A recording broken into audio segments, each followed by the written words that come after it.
Okay, problem number one. The main thing that they are talking about here is delta y's and dy's. The best way I can explain them is that delta y is the actual change in y in the actual equation, where dy is the approximation, because dy is based on the tangent line at x equals 3. So tangent lines are usually going to be approximations to the actual functions. We're going to work through this one real quick. The black here is the actual values. So when x is 3, the actual y value is 36. So we can have our point here. The change in x is 0.4. So that means if our old x value is 3, our new value is 3.4.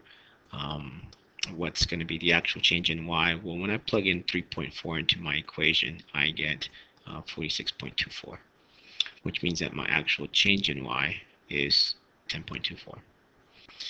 The way dy dx, the way we find dy is finding dy dx first. We get 8x. That means that dy equals 8x dx. Plugging our values in, 8 times 3 times 0.4 will give us 9.6. And that means that these will never change. These will always be the same as these up here. So if we had an x value of 3, then 3.4, and our old y value is 36, this time our change in y is 9.6, so our new y value would be 45.6. If I were to show you a graph of this, basically, let me just do a better graph. Basically, we have some sort of quadratic. We have a tangent line at a point. And as you can tell here, the approximation is always going to be lower than the actual y value as we move to the right. Okay, next one. Problem number 2. Basically, we're using the same thing we did in problem number 1, but we're now applying it. We have y equals x to the 1/3. We find our dy dx, which is 1/3 x to the negative 2/3. Dy is 1/3 x to the negative 2/3 dx. We'll plug in our values that we had, and we're starting off at the point 64.4, because that's one that we know, and I can approximate 64.2 because that's really close. So if my original is 64 and I'm looking for 64.2, my change in x is going to be 0.2, and that's how I get that here. Plug everything in, and it's approximately 0.0042. That is, again, my change in y. So that's my change in y. 4.0042 is my new y value. Find the slope of the tangent line to the curve. This is just implicit differentiation. So the one thing to remember here is derive x like normal, and anytime there's a y, derive it like normal, but also remember to put a dy dx in there. It's really using the chain rule, and the derivative of x in terms of x is 1. That's why we never worried about it. But the derivative of y in terms of x is dy dx. So that's why we always have to write it. Here we go. The derivative of negative 4x squared is negative 8x. These are always tricky, so we have to remember there's a product rule. It's x times y. And so we'll have x times the derivative of y, which is dy dx, plus 1, which is the derivative of x times y. I think that was a plus up here. Yeah, so it's plus 4y cubed. So again, derive that like normal. That's 12y squared times dy dx. And that's going to equal 0 because this is a constant. The numbers here get really ugly, but as we plug in 4 and negative 7, we can plug 4 in for x, negative 7 in for y, and find the dy dx is 39 over 592. Okay, problem number 4. See, for this one, I've multiplied the x minus 4y to the other side to make my life a lot easier. And I'm just going to distribute this. So I have x to the 9th plus 3x minus 4x to the 8th y minus 12y. I can move the 12y over, so I have 13y is x to the 9th plus 3x minus 4x to the 8th y, and I'm going to derive implicitly. I have 13 dy dx equals 9x to the 8th plus 3. Again, this was one of those product rules, so it's minus 32 x to the 7th y plus 4x to the 8th dy dx. Plugging in our values. Again, these are going to be pretty ugly. We have 13 dy dx will equal 9 plus 3 minus 32 times 4/17 minus, when distribute the negative, minus 4 dy dx. And as you solve for this, again, you get a pretty ugly number, but dy dx will equal 76 over 17 squared. Okay, problem number 5.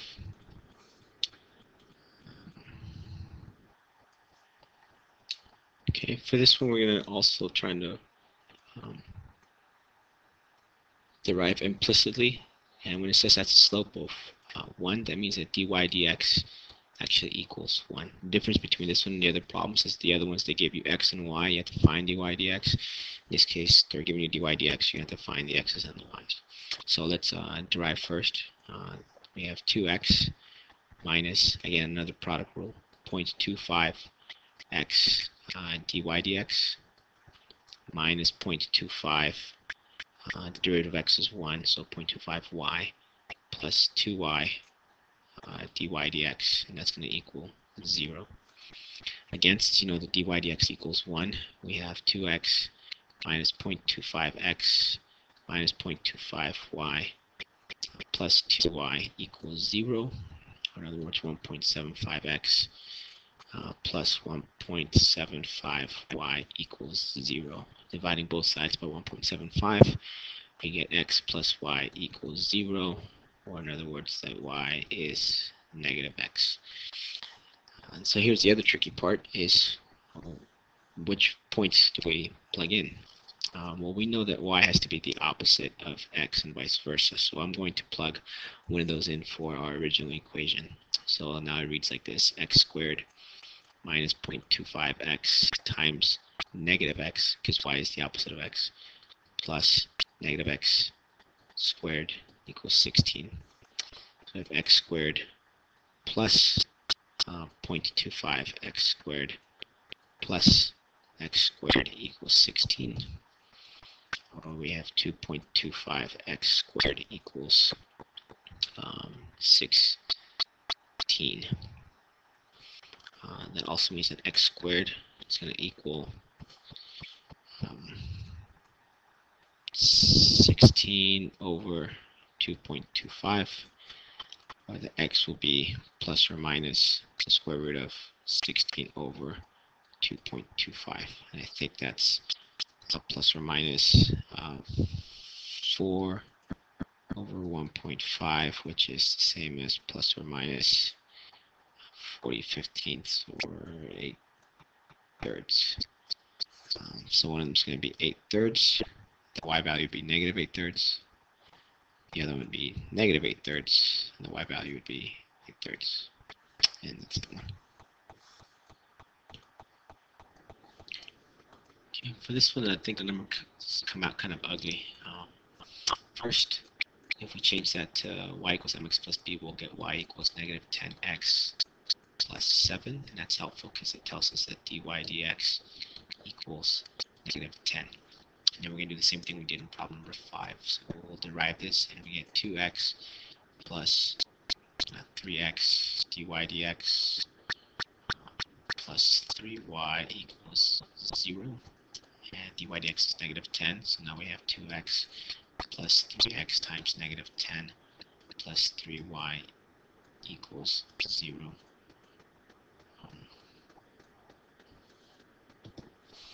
So then we get negative 28x plus 3y equals 0, or in other words, 3y is equal to 28x. And I'm going to leave that there to help me solve this equation. Now I have x squared plus x times 3y equals 9. I wrote it that way because I know that x squared plus x times 30y is 28x. That equals 9. Or in other words, x squared plus 28x squared equals 9. Or that 29x squared equals 9. Or that x is plus or minus the square root of 9/29. And hopefully they let you leave the answers that way, because that's how I'm going to leave it. I have the square root of 9/29 and the negative square root of 9/29. This one's also pretty straightforward, just has ugly answers. When we derive, again, we have to remember that's a product rule there. So we're going to get s times derivative of t, which is 1, plus dSdt, which is the derivative of s times t, plus 27t squared equals 0. So solving for dSdt, that's going to be negative s minus 27t squared divided by t.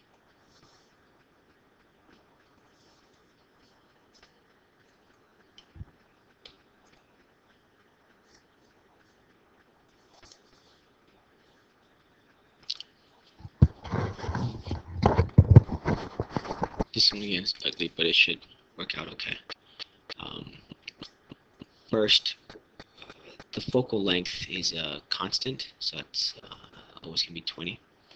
So it'd be good to first find out what q would be when p is 11. So we have 1 over 20 equals 1 over q plus 1 over 11. So 1 over q is 1/20 minus 1 over 11. 1 over q is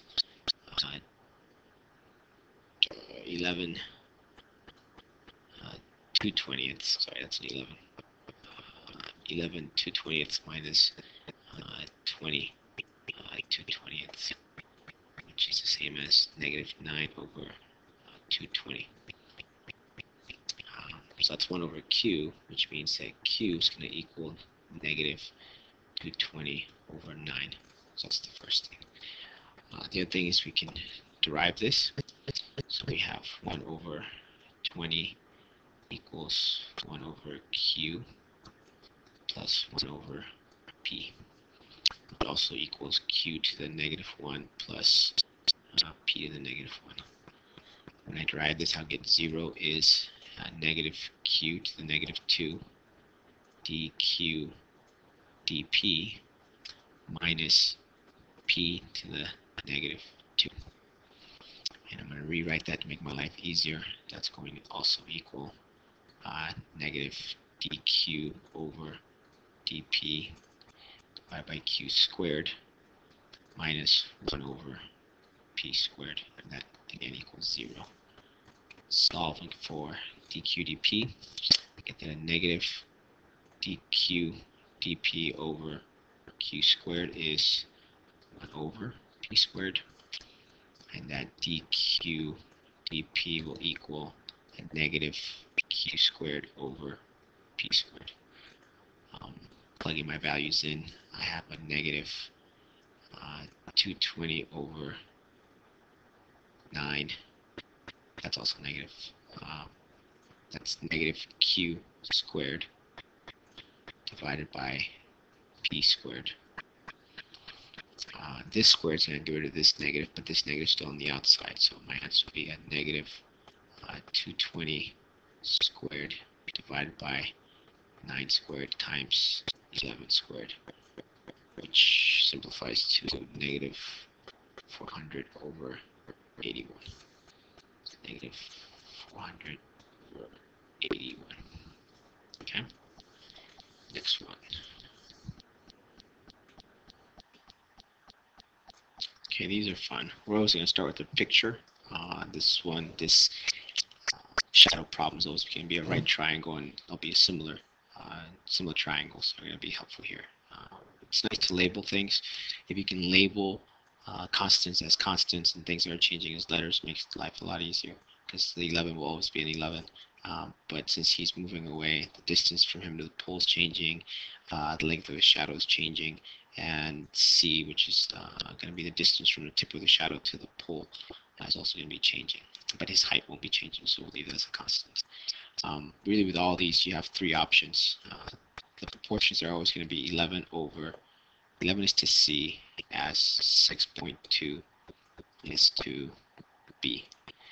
But that equation can change depending on the information that you're given. So you could have 11 is to A plus B, just like 6.2 is to B. Or you could have another one that is 11 is to C, as 6.2 is to C minus A. It just depends which information you have. So we're going to read through this problem, figure out which one they want us to use. It talks about the street light being 11 feet tall, a man 6.2 feet tall from the pole. It says at the speed of 3 feet per second along a straight path. So they gave us dA dt. A is the length, dA dt is the rate. So dA dt equals 3. If that's the case, I want a function, an equation that has an A in it, so it's either going to be this one or this one. So it will not be that one. It says how fast is the tip of a shadow moving away. So we have to be careful with these two. The tip of the shadow is defined by C, whereas the length of the shadow is defined by B. So it says how fast the tip of the shadow moving. We want dC dt is our rate in question. That being the case, dC dt is the one in question. So I want an equation that has an A and a C, which is this one right here. Make my life easier by cross multiplying. So I have 11C minus 11A is equal to 6.2C, or in other words, 4.8C equals 11A. And the reason that will be helpful is because now I can derive 4.8 dC dt is going to equal 11 dA dt. And using the information that I've been given, that tells me that 4.8 dC dt equals 33. That dC dt is 33 over 4.8. I'm sure if you plug that in the calculator, you'll get a more simplified version. We have a calculator right here. 33 divided by 4.8.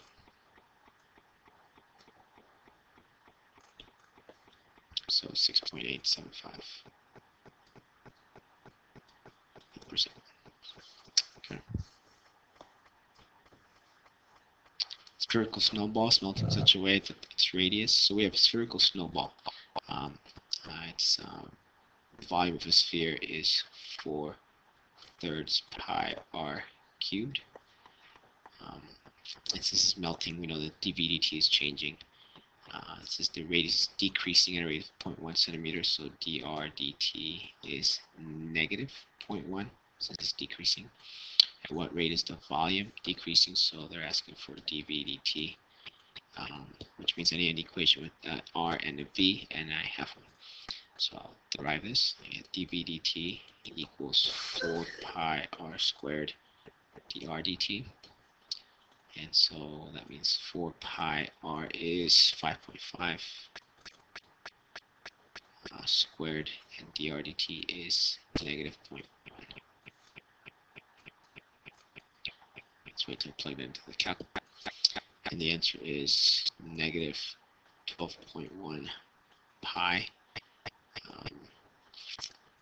cubic centimeters per minute, or negative 38.013. Depends on the answer you want.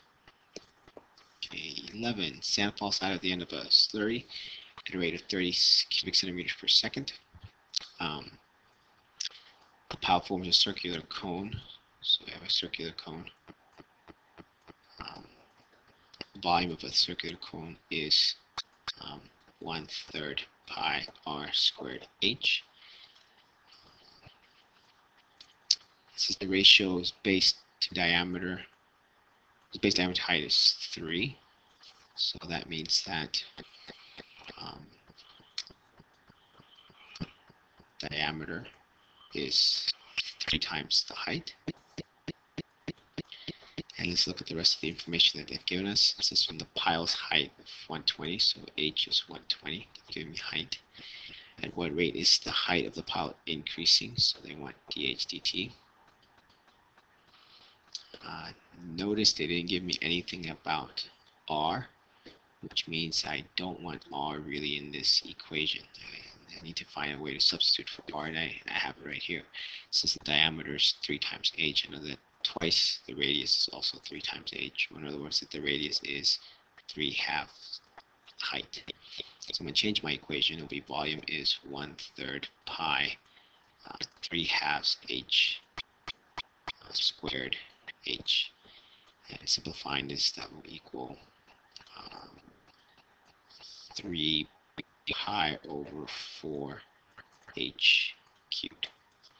Now I can derive, and I get that dv dt is 9 pi over 4 h squared dh dt. I know that it's increasing at a rate of 30 cubic centimeters. So that's dv dt. 30 is 9 pi over 4. The height is 120, so 120 squared dh dt. And using my calculator, solve it. So again, put into a trusty calculator, we get the dh dt is approximately 0.00029 centimeters per second. Problem number 12.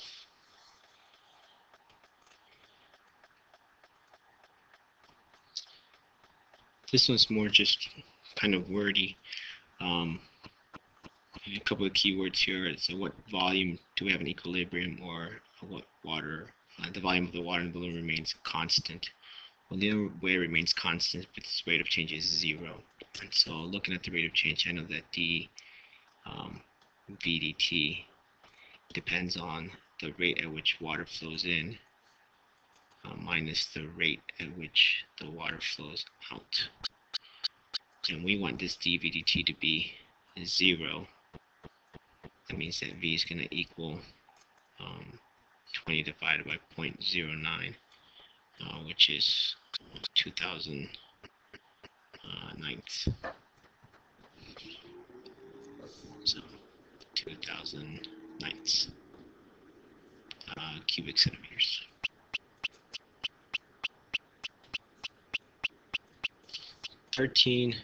I'm not quite sure what they're asking, so I'm just gonna put lots of question marks here because I'm not 100% sure.